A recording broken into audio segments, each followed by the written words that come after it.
In this tutorial you will learn how to download and install Hellblade 2 in the Xbox app and Microsoft Store in Windows 11 and Windows 10.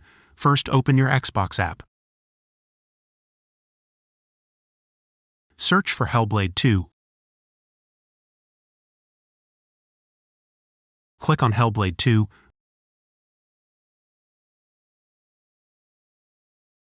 Press Install. Select your installation drive. Press Install again. Wait for Hellblade 2 to be downloaded and installed.